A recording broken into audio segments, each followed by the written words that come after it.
Good morning student. आज हम कक्षा 9 के पाठ 7 महादेवी वर्मा द्वारा लिखित मेरे बचपन के दिन, इसके पार्ट 1 के बारे में हम पहले पढ़ चुके। आज हम पार्ट 2 के बारे में पढ़ेंगे।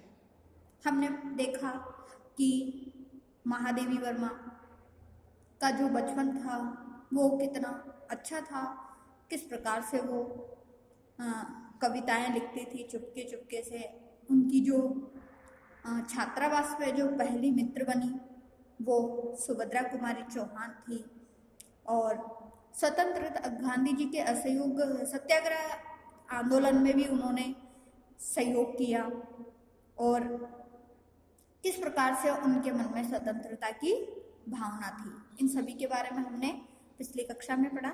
आइए इसी पाठ के बारे में आगे हम पढ़ते हैं। आज एक बार की घटना याद आती है कि एक कविता पर मुझे चांदी का एक कटोरा मिला, बड़ा नक्काशीदार, सुंदर। उस दिन सुभद्रा नहीं आई थी। सुभद्रा प्राय नहीं जाती थी कवि सम्मेलन में। मैंने उनसे आकर कहा, देखो यह मिला है। सुभद्रा ने कहा, ठीक है, अब तुम एक दिन खीर बनाओ और मुझे इस कटोरे में खिलाओ। तो एक बार जब महादेवी वर्मा जी को अपनी कविता पर जो पुरस्कार मिला था वो मिला था चांदी का कटोरा, जो कि बहुत ही सुंदर था। और कवि सम्मेलन में प्राय जो उनकी मित्र थी सुभद्रा कुमारी, वो नहीं जाती थी। वहाँ उन्होंने बहुत ही सुंदर कविता गाई थी जिसके ऊपर उन्हें ये पुरस्कार मिला था। तो उन्होंने जब घर आके सुभद्रा को बताया तो सुभद्रा जी ने उन्हें कहा कि अब तुम खीर बनाओ और मुझे इस कटोरे में खिलाओ। उसी बीच आनंद भवन में बापू आए। हम लोग तब अपने जेब खर्च में से हमेशा एक एक दो आने देश के लिए बचाते थे, और जब बापू आते थे तो वह पैसा उन्हें दे देते थे। उस दिन जब बापू के पास मैं गई तो अपना कटोरा भी लेती गई। मैंने निकाल कर बापू को दिखाया। मैंने कहा, कविता सुनाने पर मुझको यह कटोरा मिला है। कहने लगे, अच्छा दिखा तो मुझको। मैंने कटोरा उनकी ओर बढ़ा दिया, उसे हाथ में लेकर बोले, तू देती है इसे? अब मैं क्या कहती। मैंने दे दिया और लौट आई। दुख यह हुआ कि कटोरा लेकर कहते कविता क्या है, पर कविता सुनाने को उन्होंने नहीं कहा। लौटकर अब मैंने सुभद्रा जी से कहा कि कटोरा तो चला गया। सुभद्रा जी ने कहा, और जाओ दिखाने। फिर बोली, देखो भाई, खीर तो तुमको बनानी होगी, अब तुम चाहे पीतल की कटोरे में खिलाओ। तो जो आनंद भवन बना हुआ था, स्वतंत्रता संघर्ष का जो केंद्र बना हुआ था, वहां पर एक दिन महात्मा गांधी आए। तो वो जितनी भी छात्रावास में सारी सहेलियां थी, मित्रता थी, वो जो महादेवी जी की मित्र थी, सभी मिलकर एक एक दो रुपये उनके जो खर्चे होते थे उनमें से कुछ पैसे बचा के देश सेवा में योगदान देती थी। तो उन्होंने वो पैसे देती थी, जब महात्मा गांधी को देती थी देश की सेवा के लिए, स्वतंत्रता संघर्ष में योगदान के लिए। तो फिर जो कटोरा उन्हें मिला था पुरस्कार में, वो उन्हें महात्मा गांधी को दिखाने के लिए वो लेके गए, परंतु उन्होंने उसको उनको पसंद आ गया तो उन्होंने रख लिया। तो महादेवी जी को इस बात का दुख हुआ कि उन्होंने कटोरा तो ले लिया, परंतु उनसे ये बात नहीं पूछी कि तुमने कौन सी कविता गाई थी जिसके ऊपर ये पुरस्कार मिला। तो सुभद्रा जी ने उन्हें गुस्सा करके कहा कि और जाओ दिखाने। मन ही मन उन्हें खुशी तो हो रही थी कि उन्होंने अपना जो पुरस्कार है बापू को दे दिया, महात्मा गांधी को दे दिया। तो फिर सुभद्रा जी ने कहा, ठीक है, तुम्हें खीर तो मुझे बनाकर खिलानी पड़ेगी, चाहे किसी भी कटोरे में खिलाओ, पीतल का हो, चांदी का हो, कुछ भी हो, चाहे फूल के कटोरे में भी। फिर भी मुझे मन ही मन प्रसन्नता हो रही थी कि पुरस्कार में मिला अपना कटोरा मैंने बापू को दे दिया। सुभद्रा जी छात्रावास छोड़कर चली गई। तब उनकी जगह एक मराठी लड़की जैबुनिस्सा हमारे कमरे में आकर रही। जब सुभद्रा जी की पढ़ाई पूरी हो गई तो मराठी एक जो लड़की थी जैबुनिस्सा, वो सुभद्रा जी की जगह उनके कमरे में आकर रहने लगी। वह कोल्हापुर से आई थी। जेबुन मेरा बहुत सा काम कर देती, वह मेरी डेस्क साफ कर देती, किताबें ठीक से रख देती। इस तरह मुझे कविता के लिए कुछ और अवकाश मिल जाता था। जेबुन मराठी शब्दों से मिली जुली हिंदी बोलती थी। मैं भी उससे कुछ कुछ मराठी सीखने लगी। वहाँ एक उस्तानी जी थी, जिन्नत बेगम। जेबुन जब इकड़े तिकड़े या लोकर लोकर जैसे मराठी शब्दों को मिलाकर कुछ कहती तो उस्तानी जी उसे टोके बिना उस्तानी जी से उस टोके बिना नहीं रहा जाता था। वाह देसी कौवा मराठी बोली, जेबुन कहती थी। नहीं उस्तानी जी, यह मराठी कौवा मराठी बोलता है। जेबुन मराठी महिलाओं की तरह किनारीदार साड़ी और वैसा ही ब्लाउज पहनती थी। कहती थी हम मराठी हों तो मराठी बोलेंगे। तो जो सुभद्रा जी के स्थान पर, सुभद्रा जी की जगह पर जो एक लड़की आई थी जेबुनिसा, वो महादेवी वर्मा की बहुत अच्छी दोस्त बन गई थी। वो उनका हर काम में सहयोग करती थी, कभी उनकी किताबें सही से जमा देती थी, उनकी डेस्क साफ कर देती थी, जिससे क्या होता था कि उन्हें और अधिक समय मिल जाता था कविता लिखने का। और वो मराठी भाषा बोलती थी।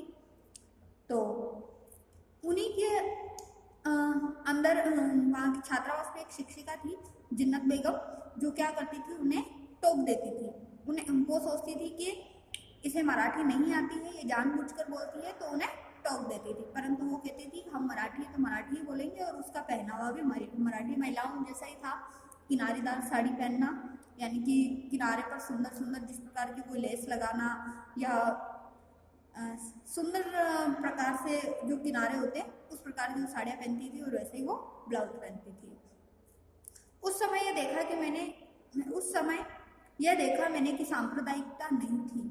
जो अवध की लड़कियां थी वे आपस में अवधी बोलती थी, बुंदेलखंड की थी वे बुंदेली बोलती थी, और कोई अंतर नहीं आता था। और हम पढ़ते थे हिंदी, उर्दू भी हमको पढ़ाई जाती थी, परंतु आपस में हम अपनी भाषा में ही बोलते थे। बहुत बड़ी बात थी। हम एक मेस में खाते थे, प्रार्थना में सब खड़े होते थे, कोई विवाद नहीं होता था। तो सांप्रदायिकता मतलब कि धर्म से संबंधित किसी प्रकार का कोई भेदभाव नहीं होता था, समाज से संबंधित किसी प्रकार का कोई भेदभाव नहीं था। कि जो लड़कियां अवध से आई थी, बुंदेलखंड से आई थी, वो भी अपने अपने क्षेत्र की भाषा बोलती थी। साथ में चाहे वो हिंदी पढ़ती थी, उर्दू पढ़ती थी, एक ही मैस में, एक ही किचन में वो खाना बनाती थी, खाती थी, एक ही प्रार्थना स्थान पर एक ही प्रकार की प्रार्थनाएं बोलती थी। पर किसी अलग अलग धर्म की, अलग अलग क्षेत्र की होने के बावजूद भी उनके अंदर किसी प्रकार का कोई भेदभाव नहीं था। जब मैं विद्यापीठ आई तब मेरे बचपन का वही क्रम चला, तो आज तक चलता आ रहा है। कभी कभी बचपन के ऐसे संस्कार होते हैं जो हम बड़े हो जाते तब तक चलते रहते हैं। संस्कार यानी कि अपने पूर्वजों के द्वारा प्राप्त किए गए गुण, जो कि बचपन से हम अपने परिवार से जो सीखते हैं, कई बार हम उनमें परिवर्तन नहीं करते और वो हमारी लाइफ में आजीवन, अच्छे गुण जो होते हैं आजीवन चलते रहते हैं। तब तक चलते थे जब बचपन का एक और भी संस्कार था कि हम जहाँ रहते थे वहाँ जवारा के नवाब रहते थे, उनकी नवाबी छिन गई थी। वे बेचारे एक बंगले में रहते थे, उसी कंपाउंड में हम लोग रहते थे। बेगम साहिबा कहती थी हमको ताई कहो, हम लोग उनको ताई साहिबा कहते थे। उनके बच्चे हमारी माँ को चच्ची जान कहते थे। हमारे जन्मदिन वहाँ मनाए जाते थे, उनके जन्मदिन हमारे यहाँ मनाए जाते थे। उनका एक लड़का था, उसको राखी बांधने के लिए वो कहती थी बहनों को राखी बांधनी चाहिए। राखी के दिन सवेरे से उसको पानी भी नहीं देती थी, कहती थी राखी के दिन बहनें राखी बांध जाए तब तक भाई को निराहार रहना चाहिए। तो जहाँ महादेवी जी का परिवार रहता था वहीं पर एक परिवार और रहता था बेगम साहिबा का। तो उनमें आपसी तालमेल इतना अच्छा था, आपसे संबंध इतने अच्छे थे कि वो एक दूसरे के राखी बांधते थे। भाईचारे की उनके अंदर भावना थी। बार बार कहलाती थी भाई भूखा बेटा है राखी बंधवाने के लिए। फिर हम लोग जाते थे, हमको लहरिया या कुछ मिलते थे। इसी तरह मुहर्रम में हरे कपड़े उनके बनते थे तो हमारे भी बनते थे। फिर एक हमारा छोटा भाई हुआ, महादेवी जी के एक छोटा भाई हुआ। वहाँ तो ताई साहिबा ने, पिताजी ने कहा देवर साहब से कहो वो मेरा नेक ठीक करके रखे, मैं शाम को आऊँगी। वे कपड़े वपड़े लेकर आई। हमारी माँ को वे दुल्हन कहती थी। कहने लगी दुल्हन जिनके ताई चाची नहीं होते वो अपनी माँ के कपड़े पहनते हैं, नहीं तो 6 महीने तक चाची ताई पहनाती है। मैं इस बच्चे के लिए कपड़े लाई, ये बड़ा सुंदर है, मैं अपनी तरफ से इसका नाम मनमोहन रखती हूँ। तो महादेवी जी के एक भाई हुआ था जिसका नाम, जो बेगम साहिबा थी जिसको वो चाची ताई कहकर बुलाते थे, तो उन्होंने उसका नाम मनमोहन रखा था। वही प्रोफेसर मनमोहन वर्मा आगे चलकर जम्मू यूनिवर्सिटी के वाइस चांसलर रहे, गोरखपुर यूनिवर्सिटी के भी रहे। तो जो यूनिवर्सिटीज है, विश्वविद्यालय जम्मू विश्वविद्यालय, गोरखपुर विश्वविद्यालय, इनके वाइस चांसलर यानी कि कुलपति जो रहे वो प्रोफेसर मनमोहन वर्मा रहे, जो कि महादेवी वर्मा के भाई थे। कहने का तात्पर्य यह है कि मेरे छोटे भाई का नाम वही चला जो ताई साहिबा ने लिया। उनके यहाँ भी हिंदी चलती थी, उर्दू भी चलती थी, यूँ अपने घर में वे अवधी बोलते थे। वातावरण ऐसा था उस समय कि हम लोग बहुत निकट थे, यानी कि ऐसा उनके घर परिवार का माहौल था कि वो चाहे जाति भांति से अलग थे, क्षेत्र से अलग थे, परंतु आपसी जो तालमेल था, आपसी जो उनका मनमेल था, वो इस तरीके से था कि मानो कि कोई क्लोज रिलेशन हो, बहुत ही गहरा रिश्ता हो। आज की स्थिति देखकर लगता है जैसे वह सपना ही है। आज वह सपना हो गया है, शायद वह सपना सत्य हो जाता, भारत की कथा कुछ और होती। और लेखिका कहती है कि आज के समय में इस तरीके से कोई भी इतने गहरे रिश्ते नहीं बनाता है, यानी कि आजकल हर कोई लोग समाज में धर्म के प्रति भेदभाव रखने लग गया है। अगर वो भेदभाव नहीं होता तो आज हमारा भारत कुछ और ही होता। तो हमने पढ़ा आज महादेवी वर्मा द्वारा लिखित मेरे बचपन के दिन, जो कि ये पाठ कंप्लीट हुआ है और इसमें उन्होंने अपने बचपन की स्मृति और यादों को संजोए रखा है कि किस प्रकार से उनका जो बचपन था, उन्होंने अपनी जो पहली पढ़ाई की मिशन स्कूल में, वहाँ उनका मन नहीं लगा। फिर वो गर्ल्स कॉलेज में जाकर उन्होंने एडमिशन लिया, वहाँ उनकी पहली सहेली जो बनी सुभद्रा कुमारी चौहान बनी, वो उनसे सीनियर थी। फिर जैबू निस्सा उनकी सहेली बनी, सत्याग्रह आंदोलन में उन्होंने सहयोग किया। तो ये सभी जो उनकी यादें थी, आज हमने उनके बारे में पढ़ा है।